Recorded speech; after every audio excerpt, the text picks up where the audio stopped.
ना हिंदू है ना मुसलमान है। इंसानियत है, इंसानियत सबसे बड़ा इंसानियत। साइकिल से प्रयागराज जाएंगे तो भाई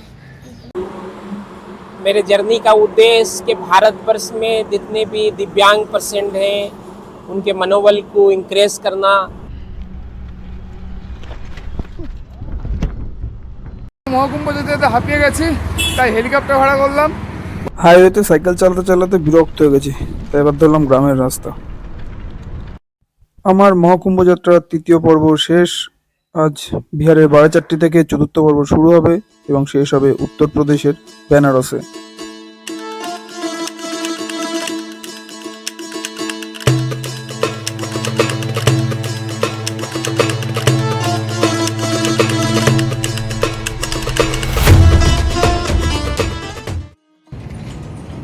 এই যে এখন ফাল্গু নদীর ওপরে আছি, গয়া। এখান থেকে প্রায় 20-22 কিলোমিটার ডান দিকে। দেখুন নদীতে একটুও জল নেই। এই নিয়ে একটা পৌরাণিক গল্পও আছে, যখন গয়ায় পৌঁছাবো তখন এই গল্পটা বলবো। কিন্তু এই যে ব্রিজটা, এটা হচ্ছে ফাল্গু নদীর ওপরে, আর ডান দিকে গয়া চলে গেছে।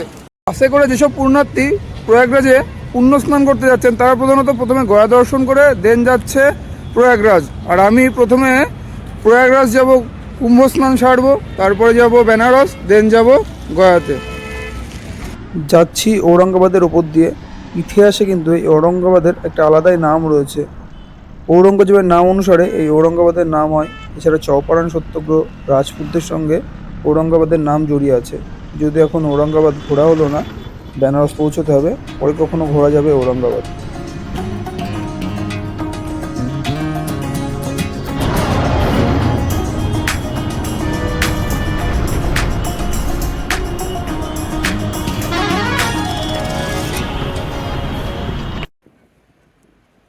আজ আর বেনারস পৌঁছানো পসিবল নয়, কারণ এখান থেকে বেনারস এখনও 100 কিলোমিটারের বেশি দূরে।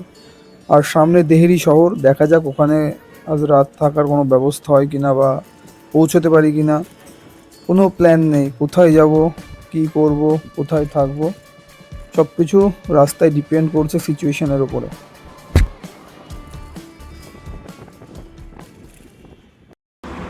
এখন ঔরঙ্গাবাদ থেকে সাসারামের দিকে যাচ্ছি।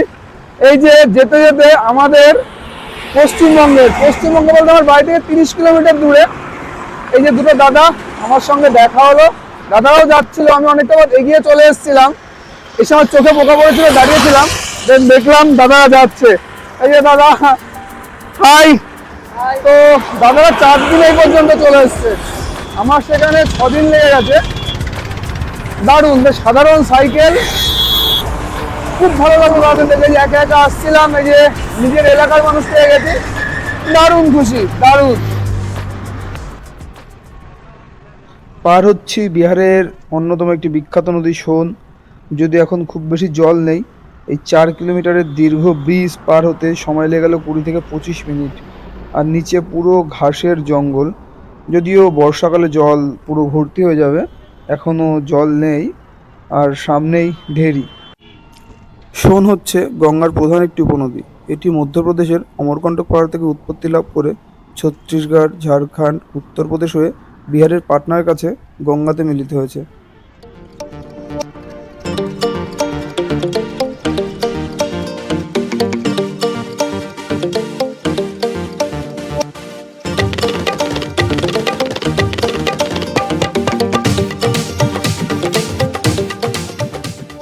কাল রাত কাটিয়েছিলাম দেরি পার করে, প্রায় 4-5 কিলোমিটার পার করে একটা ধাবাতে। এই যে এখানে টেন্ট লাগিয়েছিলাম। প্রচণ্ড জ্যাম ছিল কালকে, নাহলে আরেকটু এগোতে পারতাম, আরও 2-4 কিলোমিটার, কিন্তু দেরিতে প্রচুর জ্যাম ছিল। এই যে আমাদের সাথে আছে অরিন্দম দা, জিদান দা, দাদাদেরও সাইকেল প্রায় রেডি। তারপরে আজকে দাদাদের সাথে হবে রাইড। ও মজা আ গায়া। এই যে বেরোলাম আমরা দেরি থেকে, পিছনে অরিন্দম দা, আর পিছনে জিদান দা। কোথায় জিদান দা, কোথায় গেল? এই তো জিদান দা। তো আজকে দাদাদের সাথে রাইড করবো। দাদারা এখনও 150 কিলোমিটার দূরে বেনারস চলে যাবে। আমি যাব না, আমি তার আগে প্রায় 100 কিলোমিটার গিয়ে থেমে যাব। দাদারা প্রথমে যাবে হচ্ছে বেনারস, তারপরে প্রয়াগরাজ, আর আমি প্রথমে প্রয়াগরাজ ঘুরে তারপরে বেনারস আসবো। তো দাদাদের সঙ্গে যতটা সম্ভব ততটা রাইড করব আজকে, কারণ সফরে দাদাদের দেখাটাই আমার কাছে সবথেকে বেশি আনন্দের। তো দাদাদের ছাড়তে চাইছি না, মজার লোক, খুব মজার লোক।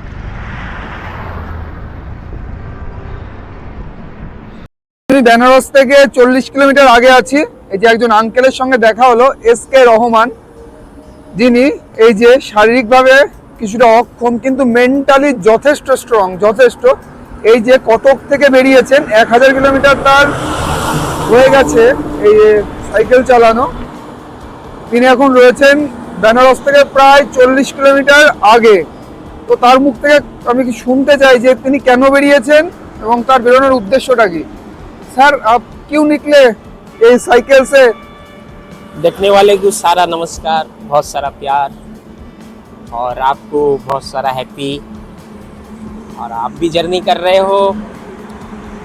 तो मैं उड़ीसा कटक का हूँ, भुवनेश्वर से चला हूँ।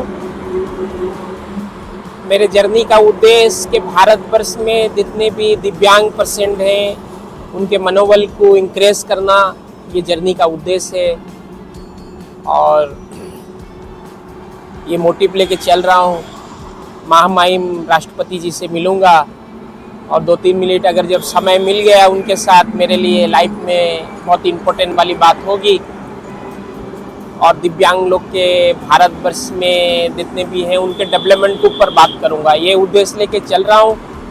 अभी फजीर सुबह छोटे बाबू मिल गए, मुझे चाय पिलाए, इसके लिए वेरी वेरी थैंक्स। इतनी बात कह के मैं लेता हूँ, जय हिंद।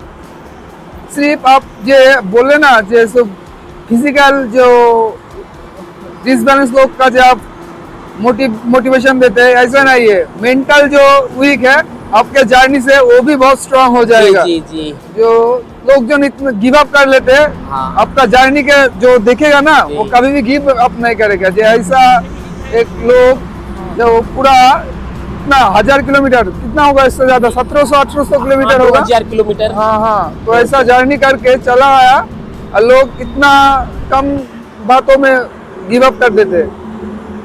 তো দেখেছেন লোকজন এত সহজে গিভ আপ করে দেয় যে কিছু না কিছু হলে হাল ছেড়ে দেয়। এই যে আঙ্কেলকে দেখুন, যে শারীরিকভাবে বিকলাঙ্গ কিন্তু তার মেন্টাল হেলথ কিরকম লেভেলের, যে তিনি যাচ্ছেন, ম্যাজিস্ট্রেটের সই করা সমস্ত কাগজপত্র আছে, তিনি যাচ্ছেন রাষ্ট্রপতির সঙ্গে দেখা করতে, গিয়ে তাদের সাথে কথা বলবেন, সমস্ত ডিস্ট্রিক্ট ম্যাজিস্ট্রেটের সাথে কথা বলছেন যে কিভাবে যে শারীরিকভাবে বিকলাঙ্গ মানুষদের উন্নতির জন্য ব্যবস্থা করা যেতে পারে। তো সেলাম আপনাকে, সেলাম। আর 70 কিলোমিটার গেলেই বেনারস। যদি খুব ভিড় না থাকে তাহলে সন্ধ্যার মধ্যে বেনারস পৌঁছে যাব গঙ্গার ঘাটে সন্ধ্যা আরতি দেখতে।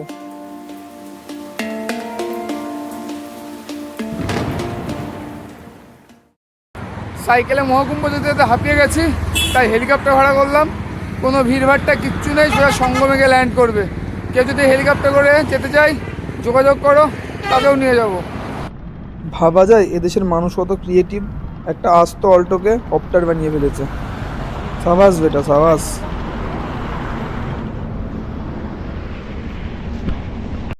বিহার বর্ডার পার করে উত্তরপ্রদেশ চলে এসেছি। সামনেই মুঘলসরাই। জাতীয় সড়ক ছেড়ে ডান দিক দিয়ে মুঘলসরাই স্টেশনের উপর দিয়ে চলে যাব বেনারস।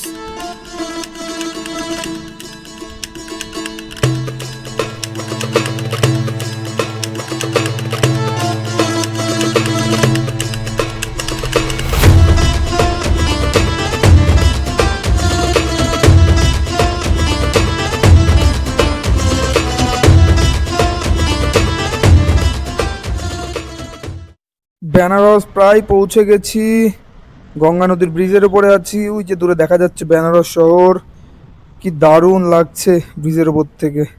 গিয়ে গঙ্গা আরতি দেখতে হবে, গঙ্গা আরতি। তাড়াতাড়ি যাই। ওরে ভাই এ কি ভিড়, পুরো 1 ঘন্টা লেগে গেছে, জ্যামে ফেসে আছি। জানি না কখন পৌঁছাবো। এই তো 5-7 কিলোমিটারের রাস্তা, এই ভিড় হলে কি করে পৌঁছাবো জানি না। গঙ্গার ঘাটে কীরকম ভিড় হবে, বাপরে বাপ, ফেসে গেলাম এসে। ওরে ভাই এ কি ভিড়, পুরো 1 ঘন্টা লেগে গেছে, জ্যামে ফেসে আছি। জানি না কখন পৌঁছাবো। এই তো 5-7 কিলোমিটারের রাস্তা, এই ভিড় হলে কী করে পৌঁছাবো জানি না। গঙ্গার ঘাটে কীরকম 6 কিলোমিটার রাস্তা আসতে প্রায় 2 ঘন্টা লেগে গেছে। অনেক কষ্ট করে চকে এসে পৌঁছেছি। সাইকেল দূরে একটা দোকানে রেখে এসেছি, পুরো অলিগলির মধ্যে দিয়ে ঘুরেছি, জানি না কোন রাস্তাতে গেছি। বহুত কষ্ট হয়েছে, বহুত। বেনারস এসে এত কষ্ট পাবো ভাবিনি। যাই, একটু গঙ্গার ঘাট থেকে ঘুরে আসি যখন এসছি। আজ এখান থেকে বেরিয়ে যাব যেভাবেই হোক, আগে প্রয়াগরাজ, তারপরে আসবো আবার বেনারসে। দেখুন কাশী বিশ্বনাথ দর্শনের জন্য কি লম্বা লাইন। যদি এই ভিড় কাশী বিশ্বনাথে হয় তাহলে প্রয়াগরাজ জানি না কীরকম ভিড় হবে। পুরো 3-4 কিলোমিটার লাইন, গিজ গিজ করছে লোক, কত সময় ধরে ওয়েট করছে দর্শনের জন্য। উফ, অত সহজ নয়। হয়তো কুম্ভ মেলার জন্য এতটা ভিড় হয়েছে, জানি না কি সিচুয়েশন হবে পরবর্তীতে।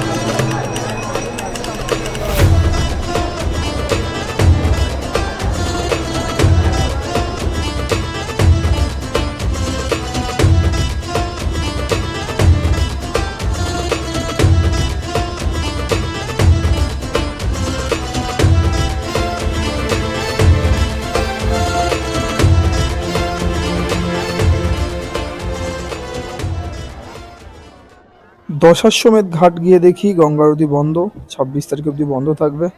তাই আর দেরি না করে বেরিয়ে আসলাম, সোজা চলে যাব প্রয়াগরাজের দিকে।